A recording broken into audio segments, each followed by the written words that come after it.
interview, finally we get a chance to sit down and discuss music and life with St. Vincent. It's great to finally meet you. Thank you. Really it's really nice to meet you. I'm super glad to be here.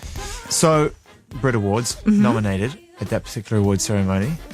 Commiserations. But that's okay, because Grammy, congratulations. Thank you. I wondered, for someone like yourself, because I think it's easy to assume, certainly in this day and age where we're faced with a lot of information and there's a lot of kind of potential cynicism about the established idea of concept, of award shows and stuff like that. You won one, you lost one. What do you think? How do you feel about that stuff? I mean, I never in a million years would make music to win awards. That's not part of my thought process at all and, the conception of art. But I think more than feeling like it's a massive, massive achievement, what it is this barometer of a certain level of mainstream awareness. And that mainstream awareness is nice and gratifying.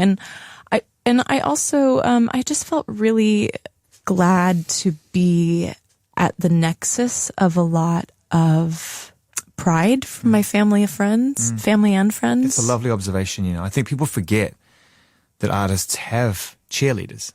Yeah. That you have family and friends and they live vicariously through your achievements. And you are achieving these things that are, I always think it's a blessing to have, been on a journey and be able to experience this kind of stuff with music made for its merits and on its own terms first.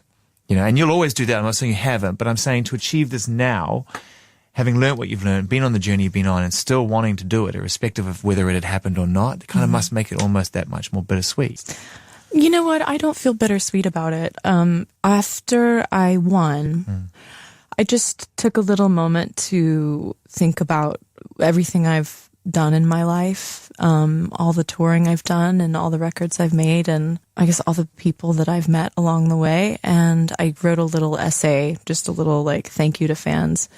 And I said in it, and it's absolutely true. I mean, I was recounting, playing for 50 people in Detroit and driving around with my friend Jamil, and we came out of the gig and there'd been a flash blizzard, and he hired this homeless guy named Larry to dig my father's station wagon out of the snow so we could continue on to wherever, Chicago or something. And I know that doesn't sound glamorous or, super sexy, but I loved every minute of it. Yeah. I've loved the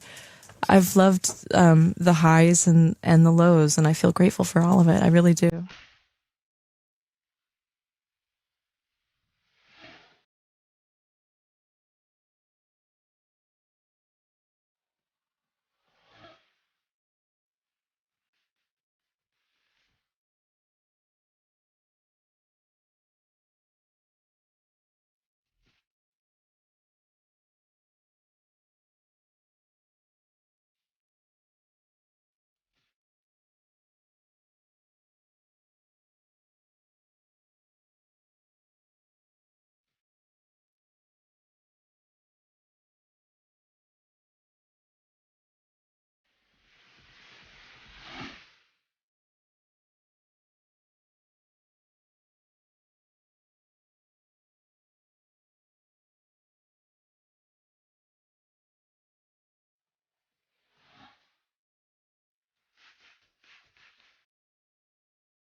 St. Vincent, bad believer. You're listening to the Monday Night Feature interview on Radio 1 with St. Vincent. Did you write a book? Ever? Something like that? Or do you think it's in the music? You think it's in the experience? I think that in order to kind of keep on your toes creatively, you have to do things that aren't just the thing that you do. So I've been writing a lot of essays, just writing prose for myself. Sometimes I send it out to fans, and more often than not, I just want to have some kind of documentation of where I've been. And were you always artistic? You know, even do your family recount tales of you always leaning that way, even as a child? I mean, I know all children respond to music and want to draw and want to be artistic. It's one of the base primary interests that we have as human beings. It's one of the great blessings we have. I think it was pretty clear. I mean, I do want to say that, yes, I think that one of the most miraculous things about human nature is that we have these irrepressible desires to create. I'm a big believer that essentially everyone is creative, and not to kind of stratify it and make it, oh, these are just the special people over here and then everybody else. But yeah, I was always making things. I always liked systems and how building little systems, even kind of like the game Mousetrap, but my own versions of that, just to kind of see cause and effect. And my mom tells a story, and I actually remember this, of I think I was 5 years old, and I really wanted to wear a tuxedo, so I spent the entire day. I guess I could have gotten black construction paper, but that didn't occur to me. I took white notebook paper, colored everything completely black, and then made an actual tuxedo out of it. That's amazing. And wore it. You know, I kind of knocked on her door, and she looked down, and I'm wearing a completely paper outfit. That is incredible. See, if I was your parent at that point, I'd have been like, fashion. No, I know, I do. I am a big fan of design and fashion and all that. One of the great quotes, which has been thrown around since the album came out, because it's just so good, is a party record that you can play at a funeral. Now, it is a joyous record with, you know, darkness attached to it and all the things that music should be about. You know, I'm a Jam and Lewis fan. I want to cry while I'm dancing. Thanks. Yeah. That's my combination. You know? Yeah, I mean, that's, to me, it's kind of what life is. It's more accurate to the human experience, or at least my experience of humanity, than some kind of bright primary color happiness or some, you know, paint the canvas black. But I can tell you have a sense of humor, because as soon as we met properly, you know, there were funnies, and that's good. And I respond to that, being a New Zealander. We search for the funnies. Do you actively try and insert that into your music, even just for your own peace of mind, you know, or is it something that just comes out of your personality, you know? I grew up with, honestly, really funny friends. And throughout my life, I mean, one, just because it's a way to cope with, you know, social awkwardness and crippling anxiety, you Absolutely. know, It's the defense. Yeah. The defense. I like to laugh, and I like to try to make people laugh. And, you know, part of that's sort of deadpan, and I'm a big fan of comedy. I mean, I think there's a big parallel to comedians and musicians. I think because we kind of live a similar lifestyle. And then certainly there are, I think earlier on in, you know, say like my first record, there are things that are actually kind of punchlines. Yeah. Like, let's do what Mary and Joseph did without the kid, like, ba-da-dum. And that's, I feel a little bit, I mean, you know, I'm proud of, you know, every, I guess, high school yearbook incarnation, but it's kind of goofy to put a punchline in a song. It's kind of vaudeville, but I was laughing, to be honest, when I wrote the line, take out the garbage, masturbate, because it's like, you know, I'm talking about something so mundane. It's so normal. Everybody does this, totally. And it's fine. And it's great to think that Beyonce and Jay-Z get drunk in love every night, but sometimes you got to take out the trash. Yeah, exactly. But it was just funny to me to write something that was overtly sexual that was actually quite mundane and kind of gross. Yeah, and why can't we reflect every side of it? Because at the end of the day, like, normality can be sexy too. Absolutely.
You're listening to the Monday Night Feature interview with Sam Rumney.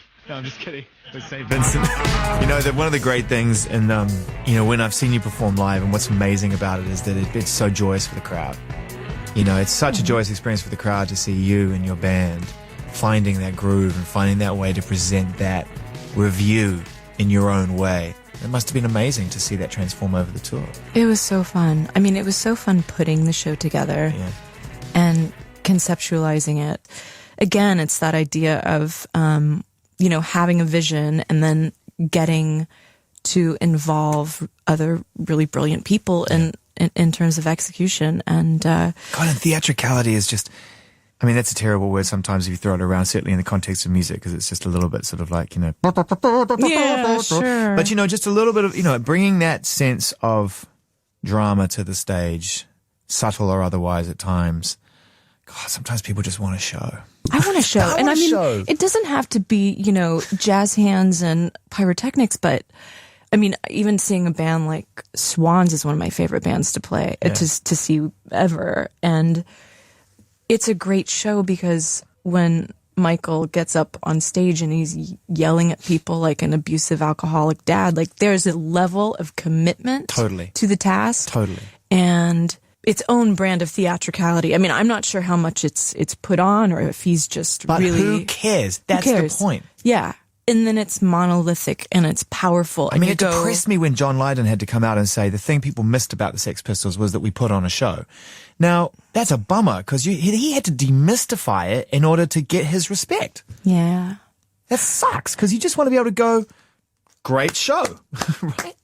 I mean, I have some theories about where it came in, this idea that, you know, it's more authentic to just kind of stand there and play your instrument. And play your instrument. I'm not really sure where that comes in. Now, we've got obviously the deluxe edition of the album, and why not? At the same time, I'm a selfish music fan, and I'm always looking for the next thing. And you have touring and festivals and a busy diary, and people want to see you perform live again, as well they should. When does your attention turn to making music? At what point do you start to think, you know, I'm ready to make an album? You said it was 36 hours last time. Is there creative juices? Are you feeling inspired? I read a great quote once that said that writer's block was a term invented in Los Angeles by people who couldn't write.